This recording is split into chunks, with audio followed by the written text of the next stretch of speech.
driving. Hope comes and stops us in our tracks. Bravely we prove in our striving, trudging together each day. Where there's a will, there's a way.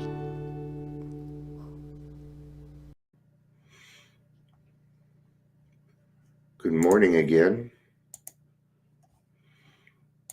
I feel like doing some more talking.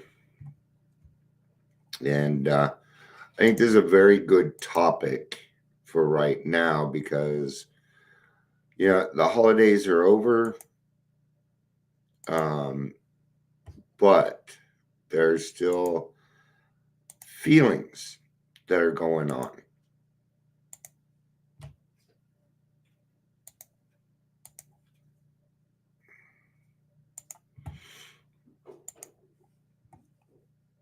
So, good morning. Hey, you got your butt up, huh? I hope you're enjoying Cali. Go Cali. Go Cali. Oh, and I put I am liver. I am liver. Yeah, we still have a holiday. Yeah, well, New Year's isn't like Thanksgiving and Christmas, though. You know what I mean? But yeah, New Year's, single people might, single alcoholics might have a tough time. Really, I'm covering the Christmas portion. So, but thanks for verifying that for me. I appreciate it. Let's do some introductions and get started. Welcome to the Daily Trudge. My name is Dion. If you're here, please say hello, whether you're watching the live or the rewatch. All right. Where could have abandonment started? Okay. Now, for me, it started when I was a child. Okay. And I'd like to precursor this with that. My parents did the best that they could, and I no longer resent my parents for their actions. I had to work through that, and it was one of the first things that I had to realize and start to work through. Well, you know, the 12 steps didn't take care of it. Okay, but in the big book it says God will disclose more to you and to us. Okay, and I think one of those things is therapy. Okay, I went to therapy because AA is not going to take care of abandonment issues. Okay, now when I think back on it, it doesn't mean that it doesn't hurt. It still hurts, absolutely. Okay, so don't think that you're not getting anywhere because it still hurts.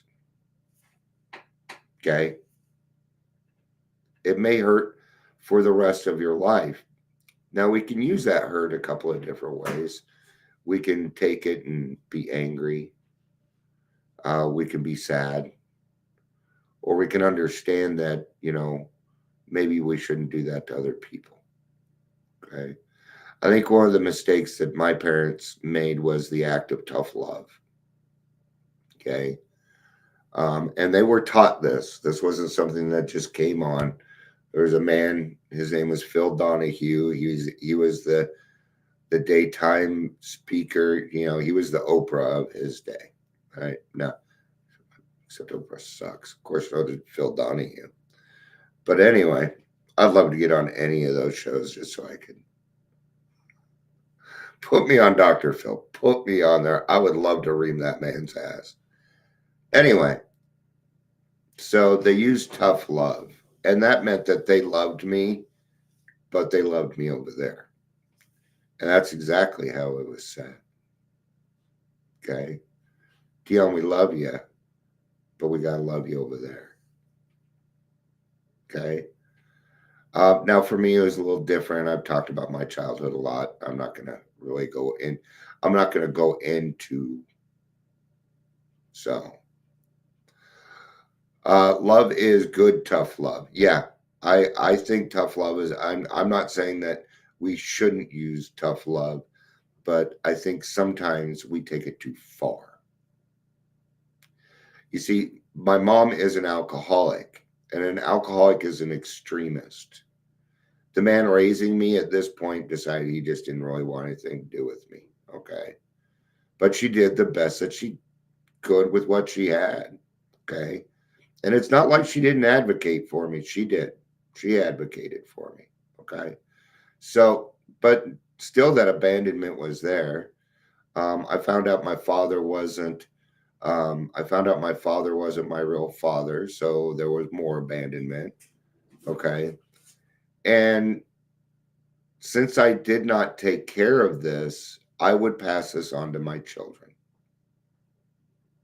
even while sober, even while practicing these principles in all of our affairs. Okay, see, everybody in my life leaves, right? Now, that had a lot to do with my drinking. You see, when I'm not drinking, people kind of like being around me. When I'm drinking, people don't really, I mean, they do, but it gets to be too much, right? And what it came down to is then I would start, with my alcoholism, I would start to push these people out of my life. Okay. So when it comes to abandonment, let's remember it takes two to tango. All right. It takes two to tango. Right. Nowadays, I get along with my mom. Okay. The man that raised me, he doesn't want anything. And does that hurt? Yes. Does it hurt as much as it used to? No, no. And see, I need that. Or what will happen is I will create something in my head. What I'll do is I will follow my brothers and sisters on Facebook and see how good they're having it with dad and these great times, because we don't put the bullshit on there because, you know, well, that's not, I can't do that to myself. Okay. And you shouldn't do that to yourself. And so, number one, the number one way to work through abandonment, number one, is therapy. Okay. Find a good therapist. Because when you start to talk about these things and you get it off your chest, then you can start to get down to causes and conditions. See, the fourth and fifth step are going to take care of a lot of things, a lot of things, but abandonment's just not one of them. Okay. This is where, love becomes something paramount in our lives. And we can start to utilize love as a way to work through our abandonment, right? So Wendell, that's the man that raised me. I don't call him dad because he's not my dad. He's Wendell. That's okay. I love him. And if he reached out and asked me for help, I would do it. Yes. There's one person in the city, we do not get along, but if that person reached out to me and asked me for help, I would do it. Yeah. I do not determine these things. Okay. Maybe God is trying to do something. Maybe God is trying to help that person heal. And if he's going to be using me, then I need to say yes. Without reservation, without my own feelings. Okay. It's what we call maturity. Maylin, where have you been? Good to see you, my favorite Canuck. Now, Maylin's here, so I want to say this. Fuck yeah. Because that's our word. It's good to see you. I missed you. I hope you're doing well. I hope you are. Yeah, see, and Chris agrees with this. See, and Chris been around for a little while. He knows what he's talking about. If he's agreeing with me, then I think we need to listen. We can't be scared of therapy. I know. I hear it all the time. Oh, I've had bad experiences with therapists. Well, of course you have, because you turned it into a bad experience. That wasn't the therapist, that was you. I've seen so many therapists, it's ridiculous. They're all pretty much the same. They want to help, right? Stay, staying alive, staying alive. Uh, staying alive. Right? So, what happened is, since I didn't heal from this when I was younger and work through it, I would pass this on to my children. Okay. I was an absentee father. I was. And between you and me, I didn't want to be a father because I just didn't think I'd make a very good father. That's why. Because I knew I wanted to live my own life. So don't ever tell my kids that. If you do, I will kill you. Um, I'm serious. I will remove your skin. I will wear it. I will torture you. Oh, I'm just kidding.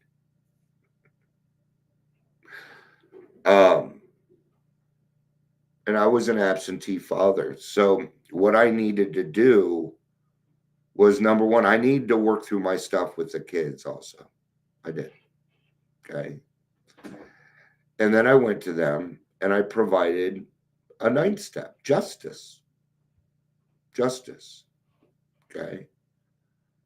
And I gave my kids a chance to sit down and talk with me shutting my mouth. Okay. And I let them say what they wanted.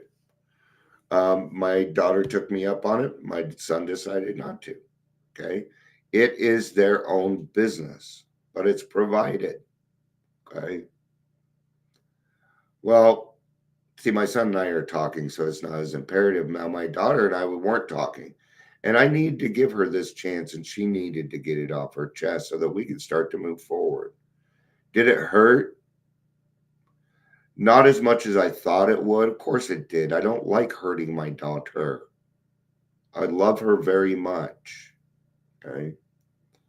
Um, so we've gone through the healing, but at the same time, they do things that hurt me.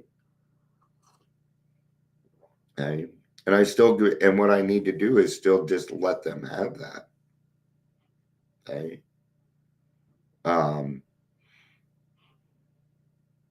and it's not always easy, to allow other people just to be who they are. But my kids are grown, man, and they're at an age where I don't get to tell them what to do.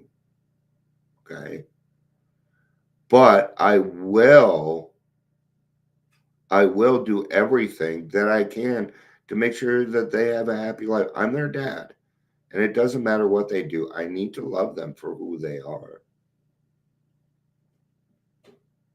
Okay, for who they are. Okay? Isn't that what I want? I want them to love me for who I am. Okay, but I can't put that. See, I can't put that on them. I'm the dad. I'm the father figure. I'm the one that needs to be calm. They're good. I have good kids. I do. They just don't always think. This is what it comes down to. A lot of people think that I am so balanced that nothing really bothers me. It happens to me quite often. Okay. But it's not true. I'm like every other human being. Okay. But I don't want my kids to go through what I went through. That's not a requirement. Okay. My whole family just left. Okay. It takes two to tango. So when it comes to that, let's do a little bit of repeating. Number one, We need to get to a point in our lives where we no longer blame other people, especially our parents, for who we are. All right. Yeah, I know, huh, man? And they don't know shit. They don't. They don't know shit. Okay. It's funny. But I let them fumble through it, and then I come along and say, hey, why don't you try it this way? Right? Yeah. Or I just let them suffer until they ask me. But I'm not going to interfere with their lives. So, number one, we need to stop utilizing other people for who we are. It's the number one thing. Okay. And that means taking accountability for your actions and your emotions. Right. Yeah, we give them too much credit, don't we? Yeah. And that's not very fair to us, because we can change. I'm here. I changed, man. I am not the person. If you would have met me 7 years ago, you'd be like, no, no. Hey, just like you, I'm a much different person now. Right? Amazing what happens. Credit is free. There you go. But there again, when I see what they're doing good, I enforce that. I enforce it. Okay. Um, I'll give an example. I texted my daughter on Christmas, say Merry Christmas. I haven't heard from her. Okay. Does that hurt? Yeah, it hurts. Should I be mad at her? No. Who knows what's going on? Who knows what's going on, right? So we got to take responsibility for those things. And it's not like the pain goes away. Okay? But it becomes manageable. And what does that mean? That means that I don't spend the whole day going, woe is me. Okay? See, when we have things like that, what we need to do is take that indication that it is time to change. That it's time to change. Right? The best thing I ever did for myself was taking responsibility for my own emotions. It was the best present I gave to myself. Okay? All right. That's right. They're busy. How can I expect my kids to do something like that when I was an absentee father? See? I don't have any room to judge. So, all right. Thank you, everybody, for being here. I appreciate it. I hope this at least helps some people, if nothing else, letting you know that you're not alone, man. That you're not alone in this whole thing, and maybe we see each other, you know, maybe we see each other through these lines, but we're still here in the fellowship of the Spirit. So, all right. Thank you, everybody, for being here. I love you. Maylin, it was good seeing you. Seeing you, Chris. Love you. Amber, glad you could pop in. I love you all. Peace out.